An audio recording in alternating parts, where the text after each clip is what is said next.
GP02A is finally here. What's up, guys? It's time for the Robot Damashii review of the RX-78GP02A Gundam version anime. This figure is number 257 in the Damashii line, and as stated before, it is version anime. Wow. So, what do I have to say so far? The front of the box looks absolutely stunning. We see the GP02 just firing off one of those nukes, looking badass like usual. Nice little half open window there showing the GP02. Looks like I can already tell we get an extra V-fin. And yeah, you know, it's not as big as I thought it'd be, but that's okay. Looking at the back of the box, we can see a little bit of a battle scene between the GP02 and GP01. We see some posing, we see some articulation being featured. And on the side of the box that matters, we just see what it comes with, more posing, more features, and whatnot. Alright, let's take the figure out of the box.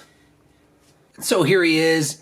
Now, I just took the figure out, don't have anything on him. He stands about 5.5 inches tall, and he still has a bit of heft to him. I like it. It's not flippity floppity, you know, all loosey goosey jointed and whatnot. It feels good. It feels good in my hands. I like it.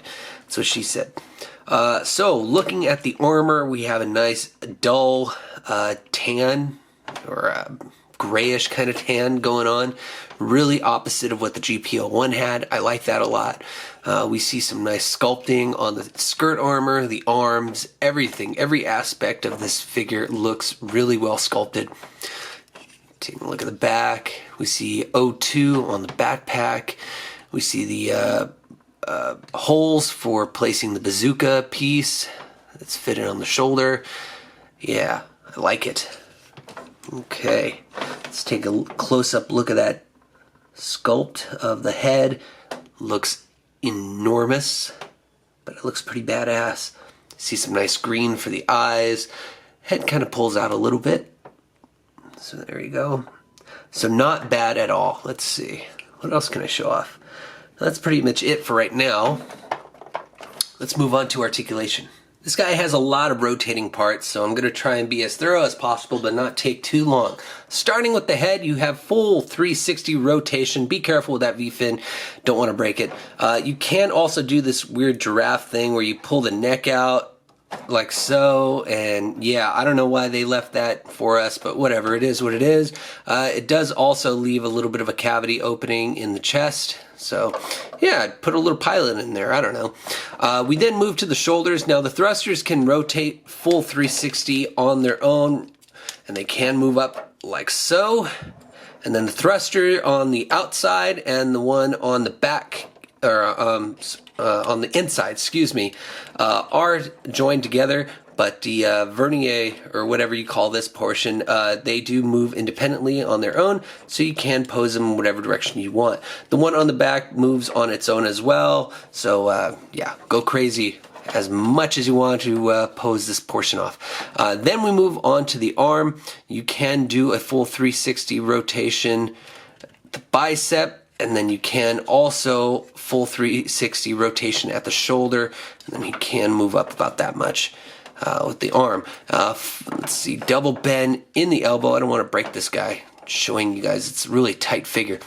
Double bend in the elbow. It looks like it's joined to the forearm via ball joint, so you got some articulation right there as well. The hand is a ball joint also. It can move all sorts of ways. We know how that works.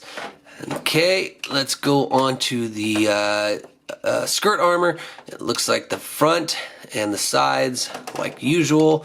Oh, ball jointed. Can move. There we go. Oops. So those can move. Can the ones in the back move? No. The ones in the back are stagnant, so that's okay. We got some good articulation still. You can open up this little flap, reveal a peg hole for a stand. You also get another peg hole in the gooch. Okay, we then go on to the leg. You can move up the skirt armor that much, and then I think you can pull forward. Yep, you can pull forward the legs, and then you can throw a kick in the air, Double bend in the knee. We can see some great articulation in that sculpting at work. And then you can also get some ankle pivot. You can pull the ankle out, revealing that the foot has a lot of articulation as well. So we start with the toes. They can bend out.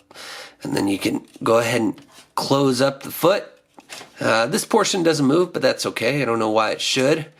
But yeah, I think that's pretty much it for articulation. A lot of stuff being shown. Man, 3 minutes worth of articulation. So, okay, let's go ahead and move on to accessories. Starting things off right, we go with hands. Now, besides the somewhat closed hands that are already on the figure already, you get 4 extra pairs. So we have the open palm hands, we have the semi-open palm hands, and we have 2 versions of trigger finger hands. I'm assuming one is for Bazooka, maybe this one, I don't know, and then one's for, I don't know, maybe holding a different weapon. But yeah, plenty of hands to go around. We then move on to effect parts, starting with 2 thruster effects. We then also have a slashing beam effect. It's kind of curved. I don't know. I don't think it's straight slashing. I think it's kind of going up a little bit, but that's probably just me looking at it in a different weird angle than what it seems. We also have a I don't know, what would you call this? A energized beam saber, where it's a much more thicker beam and it looks way more overpowered than usual, because then we have these 2, if I can pick them up, regular length and powered beam saber blades. Now this green is pretty nice and vibrant. Yeah, I like it a lot. And it also, we get this base beam effect part. Now, I originally thought this was only for like the beam rifle and stuff like that. That's what I thought with the GP01 before looking at the instructions. But yeah, you can use this for the beam saber after all. It is meant to be used with it. So that is really, really cool. We then go on to the bazooka itself. It comes in 2 parts like always. Starting with the barrel, it has a moving handle obviously, and nothing else. Now there is an opening for an effect part, and you're probably gonna have to pull one from either your Zaku one, or I think man, I forgot who else comes with this effect part, but you're gonna have to pull this effect part out, and it says so in the instructions. And there you can recreate him launching a nuke at warships or whatever. I kind of think personally they should have added one of these effect parts into the figure already. Maybe a better looking one, because this kind of looks a little too small. It just looks like a regular bazooka blast, but whatever, you know, the fact that we can still do that is pretty cool. We then have the base of the bazooka, where it has an independent arm that connects to the shoulder of the GP02. And then we can also pull out the scope a little bit. It doesn't come out as much as I'd like it to, but that's all right. And then, yeah, some nice sculpting on the thing as well. So then when you join them together, nice little crunch to let you know that they're fitting together nicely. And yeah, there you go. So it looks great, but that's not the last thing we got to show you. Of course, we have this giant ass shield. Now, the shield itself doesn't move, doesn't fold in, but the handle, which is already attached to the shield, does open up to reveal the cavity to place the barrel portion of the bazooka in. Now, this is really cool. Let me see if I can break this off real quick. Snap. All right, so you're gonna have barrel facing down, and then it's gonna, yeah, there we go. And then you can go ahead and fold that handle down a little bit, and then boop, there you go, it closes. And this handle on the shield itself, it acts kind of like a lock.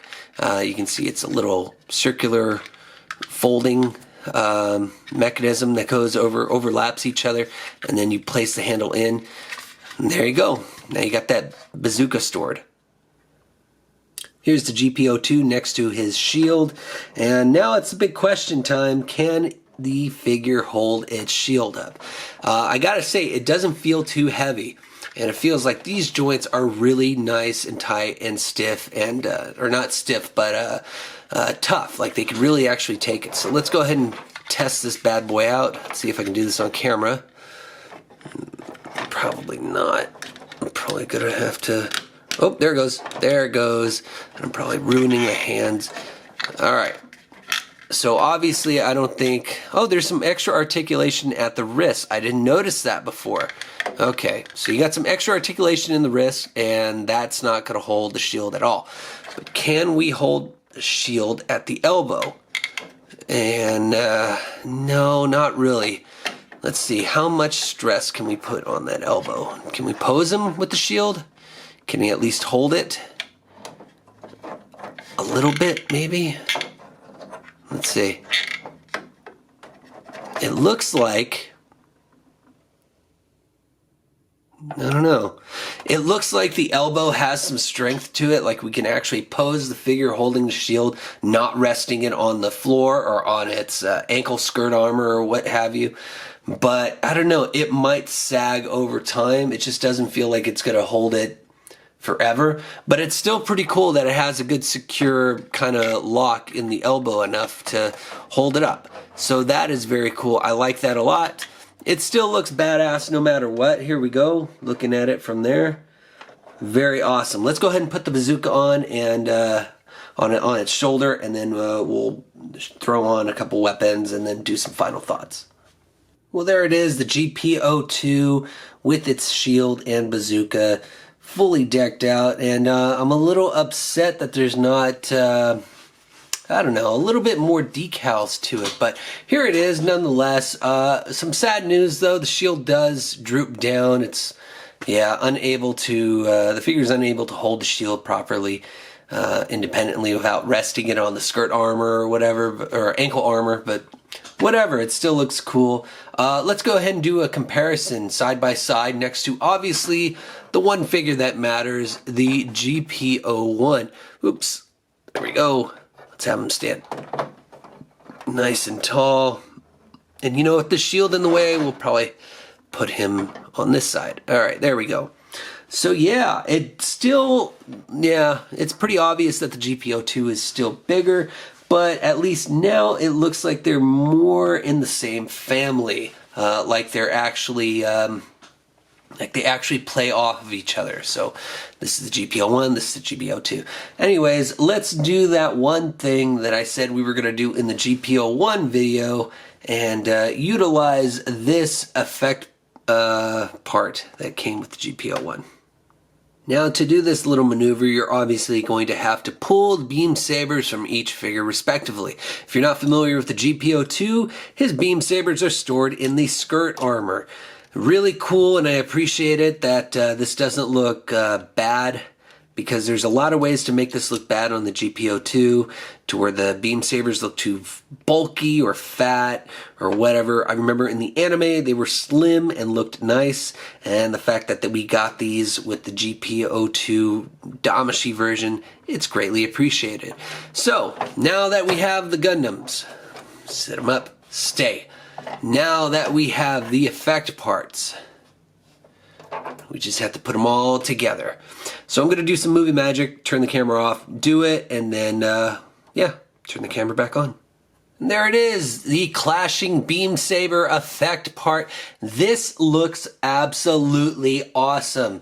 Now, it's really simple. All you have to do is have these two halves completely closed up. There's two channels that run independently, different directions from each other. So you can just go ahead and have this closed, place the effect part of the sparks or whatever when the beam saber effects, or when the beam sabers are hitting, place one on the other, and it's really easy. It's very, very simple. It's not hard at all, and it looks absolutely amazing. It gets pulled off very well. It actually does look like these two badasses are clashing. So, lower the camera there. Is that all that this guy comes with? Yeah. Unfortunately, it is. So that means we're going to have to go into final thoughts. I'm just kidding. We had one more test to do, but we're going to combine it with the final thoughts. And that is, can this guy look good holding his bazooka? The answer is yes. I think I bent the bazooka a little bit. Is it securely on there? Yeah. This guy does hold his bazooka fairly well. And with the whole moving independent thrusters on his shoulders, it looks proper. Now, I guess that's why they added the extending neck, was to make it look like this guy was still looking through his scope when he was launching his bazooka. Makes no sense to me, whatever. But yeah, that is what it is. He looks awesome. Now, also, one thing to note is that when the barrel half of the bazooka is out of the shield, it does have an easier time holding this bastard up, not resting it on itself. So that is very cool. Now, the big question is, can it hold the bazooka still with this effect part? I'm going to guess not, but let's go ahead and attach it anyways. And I'm really scared for this guy to rotate along. And yeah, we'll just go ahead and we'll place it in there. Let's see, can it do it? And can we get it? Holy shit, it can! That is pretty badass. Woo! Pointing right at the camera. Oh man, that is awesome. He is strong enough to hold this thick, long effect part. That's what she said. So yeah, final thoughts going into this. I actually thought the worst of it. I thought the sculpt was obviously going to be perfect because Damashii have just been killing it with these sculpts on the anime line. But I honestly thought the bazooka, the weight issues were going to be a factor. They're not. This figure is as close to perfect for the GP02, for the Robot Damashii line in general, as possible. And the fact that there's complementary effect parts that go along with the GP01 just puts icing on the damn cake. This figure is probably going to be my favorite figure for the year. I don't know. That's just how I'm calling it right now. Now, the only thing I could say negatively about this is that there is a lot of articulation. So the possibility for this guy to become loose after a while, I don't know. It is pretty high in my book when you pose him around a lot and mess with him. Excuse me, I have a bit of a cough. The only other thing is I kind of wish there were a bit more decals. Mostly the Xeon symbol on the shield. I wish that was there. Other things, probably maybe a little bit more paint here and there. I don't know. I'm trying to just dig, and it's really hard to dig on a figure that, you know, is absolutely top notch. There's nothing I can really say to bring this figure down. Maybe the price point would be a problem for you guys, but at $60–70 that's after the pre-order sale. I'd say that this is one of the figures that is actually worth it. Now, as I always say, on the lower side, this figure costs me around $50–60 because I do the pre-ordering off of different sites, and you get a bit of a discount when you do that. I always get asked that. That's how I do it. You know, it's no big secret. So if you pre-order, you get a bit of a discount. So that being said, this figure is shown off and reviewed. Thanks for watching, guys. Hit like, dislike, subscribe. Get this figure. It's awesome. Hope you enjoyed it. See you soon. Bye.